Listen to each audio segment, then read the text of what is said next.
Chers camarades,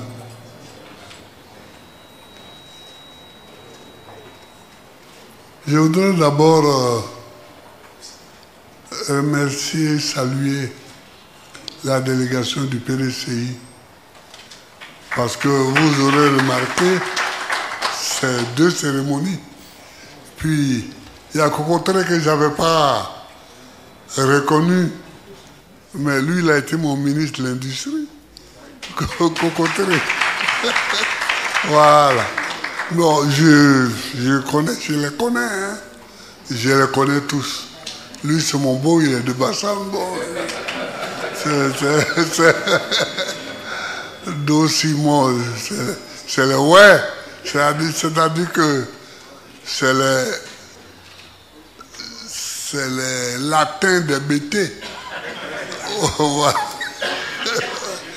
Et puis, Soumaïla, il est là. Ah, voilà. Mais il a été applaudi. Parce que moi, c'est la première fois que je le vois. Mais il est connu. Il parle. et on aime quand il parle. Voilà. Oh, nous-mêmes, quand il nous critique, ça nous fait mal. Mais comme la plupart du temps, c'est les autres qui critiquent, on aime ça.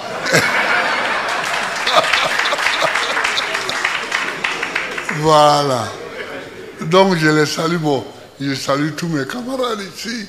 Et là, je n'ai pas trop de problèmes avec eux, mais ici, bon, Benson et moi, on a passé le certificat en 58. La dictée, c'était le marché de Congo. Hein?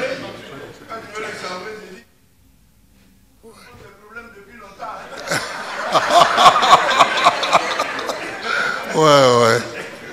Et je voudrais saluer le président Cham, qui est là. Et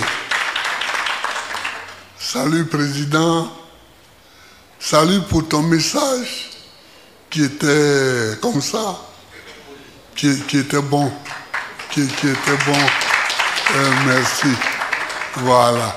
Donc, Benson me dit que Kong me cherche des palabres depuis longtemps.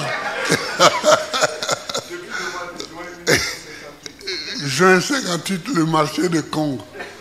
Ah, quand il me voit, il dit, mais toi, là, Kong n'a pas fini avec toi.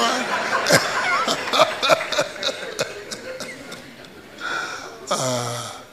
Je vous salue, je vous remercie. Mais Klimalo a parlé tout à l'heure. J'ai eu quelques petits frémissements, quelques petites larmes, parce que c'est des petits souvenirs, mais c'est important dans nos vies.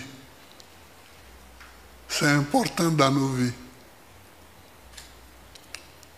On dit le multipartisme est revenu.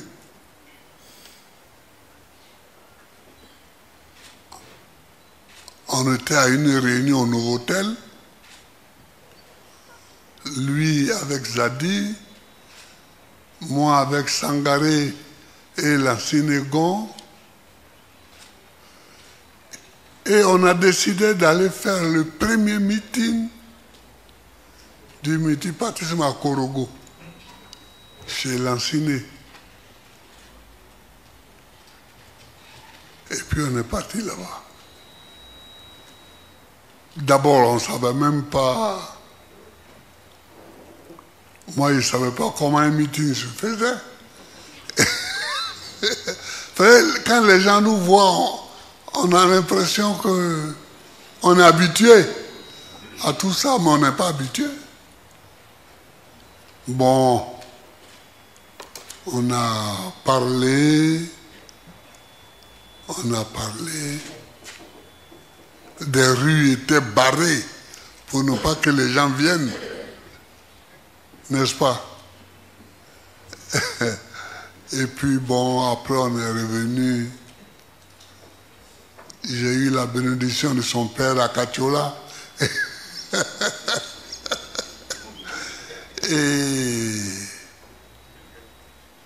Et puis, plusieurs années plus tard, quand j'étais président, j'ai eu la collaboration de son frère. Comment il s'appelle? Koulibaly Gervais. Oui, Koulibaly Gervais. Et on a travaillé ensemble et on s'est revus. Bon, la Côte d'Ivoire, c'est un petit pays. On est nombreux, mais les mêmes se revoient toujours. Les mêmes se revoient. Lui, il a été le président actuel du PIT. Il a été mon ministre de l'Environnement. Je lui ai parlé l'autre jour des arbres qu'il a plantés à Mama. C'était le jour de l'arbre. Et on a fait une manifestation. Il a décidé que ce soit à Mama. Il a fait planter des arbres. C'est comme ça. Moi, j'aime ça. Et je voulais même qu'on fasse des arbres partout dans le village. Mais j'ai dit, voilà, ici, les villageois, là, si on met des arbres partout, ils vont croire qu'il faut faire la forêt. Il faut faire la forêt. Bon. Donc, en tout cas, lui, il a planté des arbres. Et puis, que dire d'Anaki? Est-ce que je peux parler d'Anaki? Il ne veut pas parler d'Anaki. Parce qu'Anaki, c'est toute une histoire. Donc, vous tous, je vous salue. Je vois là-bas plus Chéri Balé, puis bon, mes deux frères, Guigui Ben et Laurent Outreau, bon, voir mon fils. Mais je suis content qu'on soit réunis aujourd'hui pour une double cérémonie. Hein. On a fait l'accord avec le PDCI, entre le PDCI et le PPRCI, ce qui est une bonne chose. Parce que sur les points communs, il y a des points communs sur lesquels il faut qu'on se batte. Il y a des points communs sur lesquels il faut qu'on se batte. Et ces points-là, c'est pour eux qu'on a créé le mouvement Trop c'est trop. Mais vous êtes au pouvoir. Et vous décidez que tous vos adversaires ne sont pas candidats.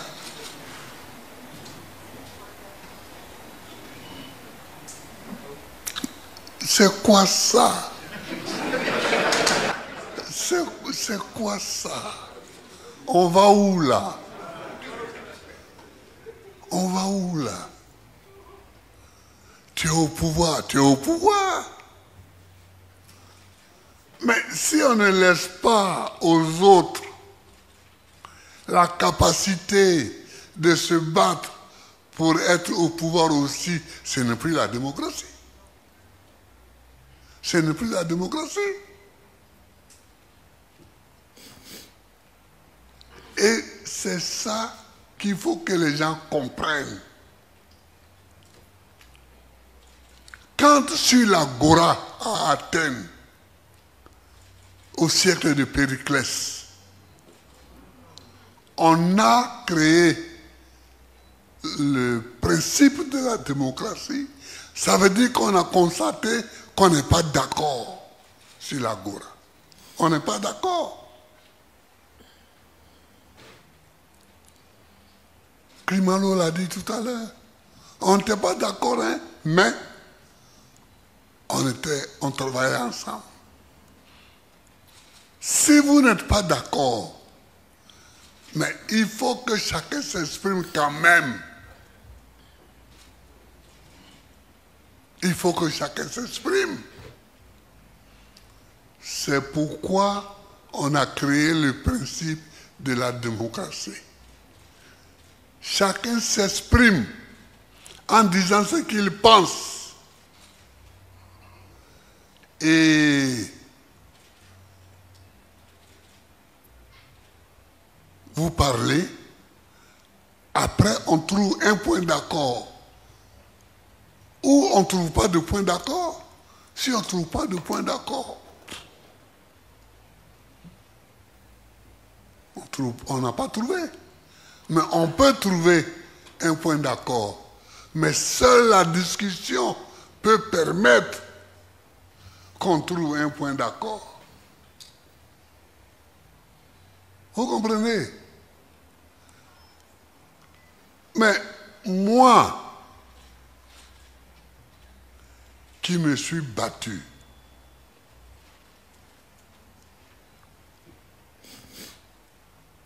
pour que le multipartisme naisse, je ne peux pas rester silencieux devant les dérives que je vois en ce moment, qui veulent nous faire retourner au parti unique. Parce que ce qu'on voit là, c'est un retour déguisé au parti unique. Mais je ne peux pas accepter ça.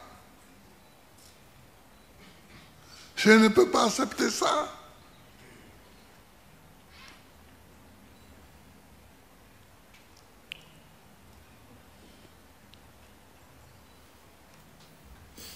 Je ne peux pas accepter cela.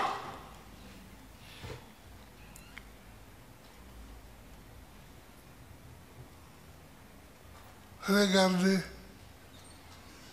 Déjà, on dit seulement trop, c'est trop. Maintenant, on dit, voilà, on va choisir 2000 familles pauvres et leur donner, je ne sais pas combien, jusqu'à décembre 2025. Et ils sont 2000 familles seulement qui sont pauvres en Côte d'Ivoire. Mais celui qui prend cette décision, il ne connaît pas la Côte d'Ivoire. Il n'a qu'à aller parcourir les villages. Il va voir le visage hideux de la misère.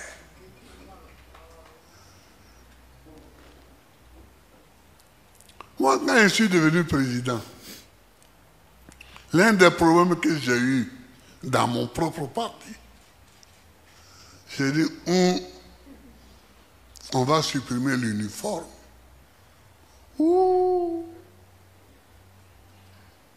Non, l'uniforme, ça montre l'égalité entre tous les enfants. J'ai dit, mais est-ce que vous avez été voir Abouna?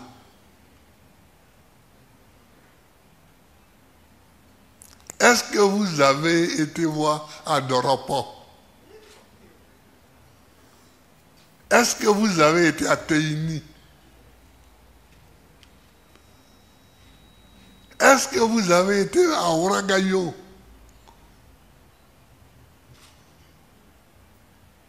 Est-ce que vous avez été, etc., etc.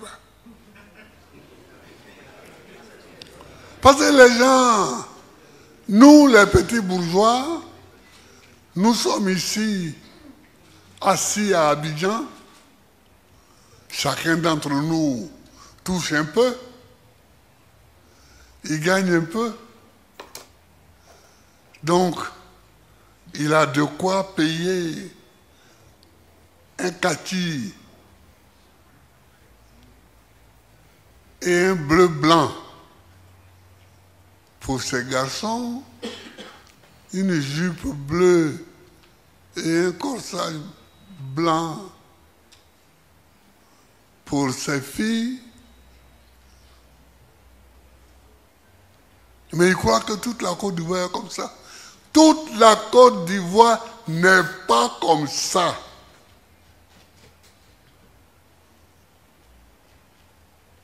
Toute la Côte d'Ivoire n'est pas comme ça. Il y a des gens, quand leur enfant est reçu à l'entrée en 6e, ils pleurent.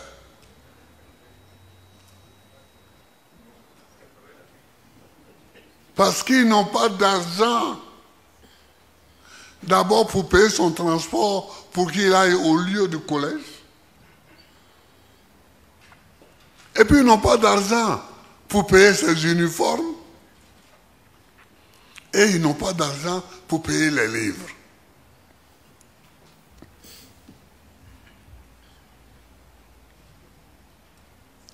J'ai dit, mais si nous ne faisons pas une politique différente, à quoi ça sert que nous arrivions au pouvoir?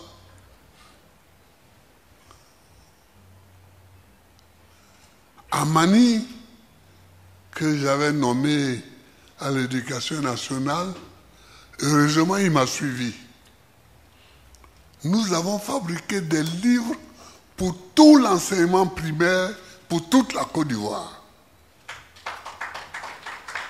Et ces livres-là ont été mis dans des hangars. Et au début de l'année scolaire, on les distribue à ceux qui rentrent au CP1.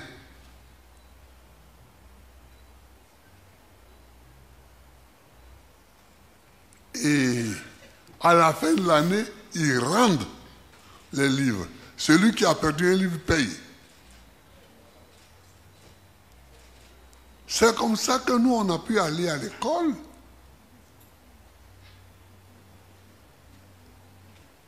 Moi, quand j'étais à l'école primaire, à Agboville, puis à Gagnois, au temps colonial, en nous donnant les livres,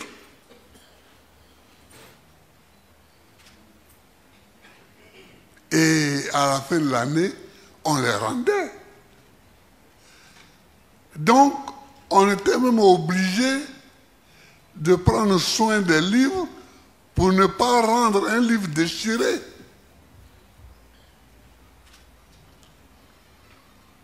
On a fait ça.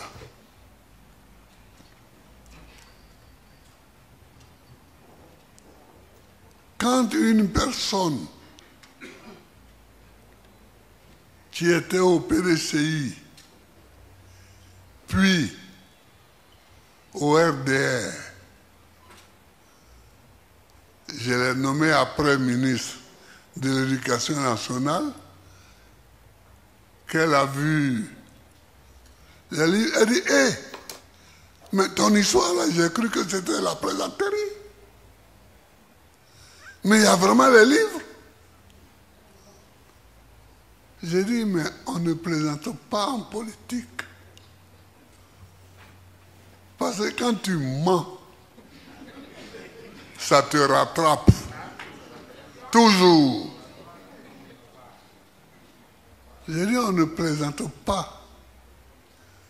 Et c'est elle qui a été le meilleur témoin du travail que nous avons fait. Oui, donc, l'État a les moyens du ACI et du PDCI. 2025 est une année importante pour notre pays. En effet, c'est une année où toutes les Ivoiriennes tous les Ivoiriens devraient avoir l'opportunité de choisir librement, de façon apaisée, transparente et démocratique, celui ou celle qui aurait l'immense privilège de présider aux destinées du pays pendant 5 ans.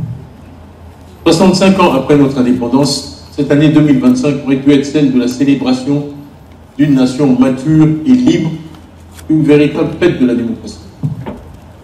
Au lieu de cela, que vivons-nous? À 4 mois d'une échéance vitale pour notre pays et pour toute l'Afrique de l'Ouest, je voudrais relever 4 points. Le premier est que nous avons une commission électorale dominée par les représentants de l'exécutif ou d'organisations proches du parti au pouvoir, avec 97,5% des commissions électorales locales dans les régions. Deuxièmement, après une RLE 2024 qui a vu l'inscription de 943 000 nouveaux électeurs, le refus absolu de procéder à une RLE en 2025 avant la plus importante de nos élections est incompréhensible. Alors que tous s'accordent à dire que plus de 4 millions d'Ivoiriens en âge de voter doivent s'inscrire pour que nous nous rapprochions des ratios des autres pays africains en termes de représentativité de notre corps électoral.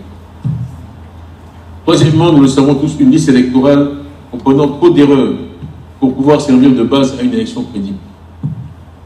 Quatrièmement, l'exclusion systématique de leaders politiques, en commençant par notre aîné, le président Laurent Gbagbo. Ensuite, Charles Blé-Goudé, Guillaume Soro, Noël Abossi-Banjo et moi-même, j'ai découvert récemment que pendant 37 ans, j'ai cru être ivoirien alors que je ne l'étais pas. On prive ainsi les Ivoiriens de leur droit le plus précieux, de choisir. Il est certain que le résultat d'une élection tenue dans ces conditions ne saurait refléter la volonté des Ivoiriens. C'est tout cela qui explique et justifie notre présence ici ce matin. Le Parti des peuples africains, Côte d'Ivoire, PPACI, le Parti démocratique de Côte d'Ivoire, PDCI-RDA, ont décidé d'unir leurs forces pour que le gouvernement entende le message des Ivoiriens à une heure où se joue véritablement l'avenir de notre pays. À quelques mois de l'élection présidentielle, nombreux sont les Ivoiriens qui s'inquiètent du climat politique actuel et de ce que si rien n'est fait, nous avons toutes vos élections qui n'aura aucune crédibilité et aucune légitimité. Je tiens ici à tout particulièrement le patriotisme, la détermination, le courage, l'expérience et la sagesse de mon aîné, le président Laurent Gbagbo.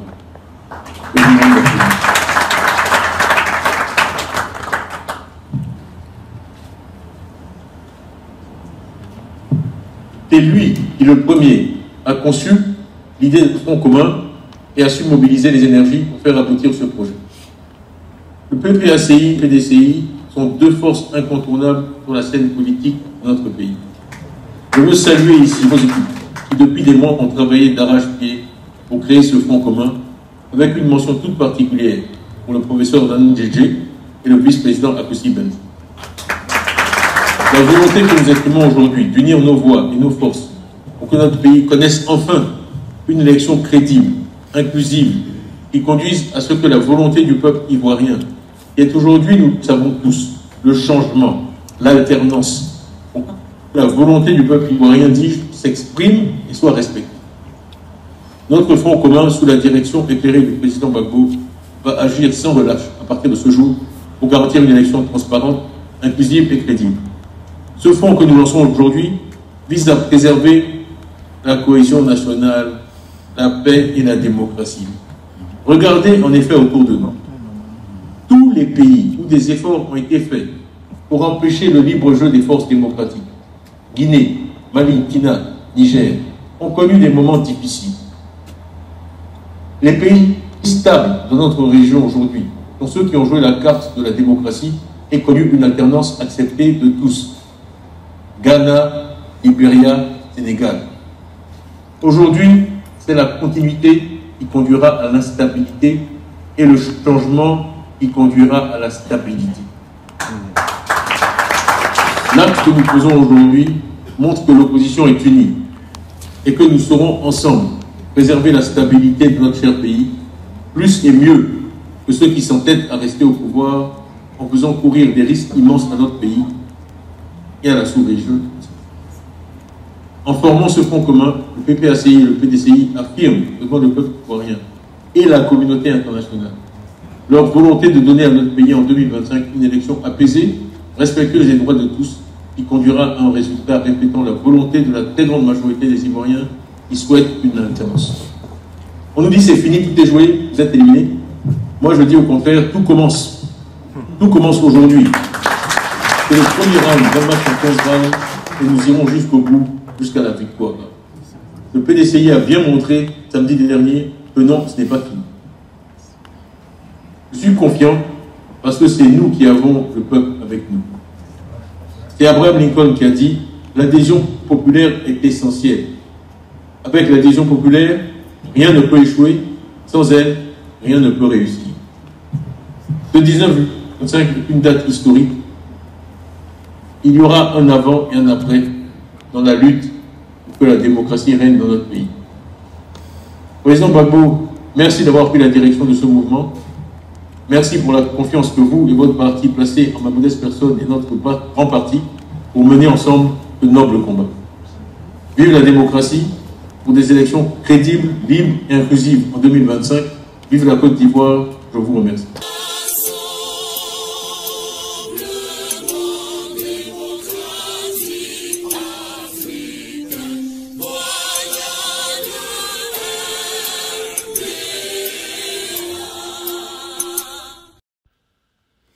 Alors, Laurent Gbagbo a été acquitté à la haie, c'est-à-dire on a abandonné toutes les charges et tout contre lui. On s'est rendu compte qu'on a fait des enquêtes sur lui pour rien et tout, et qu'il n'était pas forcément coupable, comme on le pensait. Le bureau de la CPI en Côte d'Ivoire est en train de fermer. On ne connaît toujours pas les résultats de l'enquête de tous les massacres perpétrés en Côte d'Ivoire. Je pense qu'il a été, je crois qu'il y a une autorisation du président Ouattara pour que Laurent Gbagbo puisse rentrer en Côte d'Ivoire. Parce que même après être acquitté, il a fallu qu'il reste 2 ans en Belgique et avant de rentrer en Côte d'Ivoire. Donc aujourd'hui, Laurent Gbagbo veut être candidat. Il ne peut pas être candidat parce que même s'il a été acquitté, en Côte d'Ivoire, il y a une peine de 20 ans. Et je crois que cette peine, je pense que s'il n'est pas en prison, c'est parce que le président Ouattara... Il a signé un document, il a armistié, un truc comme ça, pour que Laurent Gbagbo soit là et qu'il puisse être libre, en fait. Du coup, ça va un peu compliquer la candidature de Laurent Gbagbo. Est-ce que Laurent Gbagbo sera finalement candidat? Ça, on ne peut pas le dire, mais lui, il est confiant parce qu'il dit, par exemple, les gens ne croyaient pas quand il avait dit qu'il devait être candidat contre Houphouët-Boigny, le grand Houphouët-Boigny, les gens ne croyaient pas. Mais il a fini par être candidat face à Houphouët-Boigny. Cela a ouvert les portes au multipartisme, en fait. Donc, disons que quelque chose peut encore se créer. On attend le suspense. Il y a du suspense, mais si Laurent Gbagbo le dit, avec l'expérience qu'il a, on pourrait le voir candidat dans la liste définitive. Pourquoi pas? En tout cas, c'est ce que on souhaite. Hein. Moi, je le souhaite personnellement parce que ce serait bien que même si M. Ouattara veut briguer un nouveau mandat, qu'il affronte. Alors le cas Laurent Gbagbo, franchement, ce serait une bonne occasion, parce que si le président Alassane Ouattara, que certains estiment illégitime après ce qui s'est passé en 2010-2011, beaucoup de gens disent souvent que c'est le président de la France, c'est l'ami des Français, c'est Sarkozy qui l'a placé. Et le fait que la candidature de Laurent Gbagbo soit rejetée, cela ne contribue pas à arranger les choses, ça ne contribue pas à apaiser l'atmosphère politique en Côte d'Ivoire. Parce que les gens vont continuer à le penser. La seule façon pour que les gens arrêtent de penser, la seule façon, parce que il est indéniable que Alassane Ouattara a fait un gros travail en Côte d'Ivoire, il a développé la Côte d'Ivoire, ça c'est indéniable, il a beaucoup travaillé, mais la question de la légitimité ou de l'illégitimité d'Alassane Ouattara peut être réglée lors de cette élection 2025. Moi je le pense. Pourquoi? Parce que si le président Ouattara accepte, alors, qui accepte la candidature de Laurent Gbagbo, parce qu'il a les moyens, il a le pouvoir de gérer ça, parce qu'on sait que Laurent Gbagbo également avait accepté sa candidature, lui qui ne pouvait pas être candidat à cause de certaines lois notamment l'ivoirité et tout. Mais je pense que le président Laurent Gbagbo avait fait le nécessaire pour que Alassane Ouattara soit candidat. Je pense que Ouattara devrait le rendre l'ascenseur, faire tout ce qu'il faut pour qu'il soit candidat, et le battre. Si Alassane Ouattara bat Laurent Gbagbo dans cette élection-ci, je pense que le débat sera clos définitivement sur la légitimité d'Alassane Ouattara, et puis il partira, on va dire, la conscience un peu tranquille, quoi. Mais si on met Laurent Gbagbo hors jeu, on a l'impression qu'il y a une forme de machination à la fois, un peu. Donc du coup, il y a des suspicions.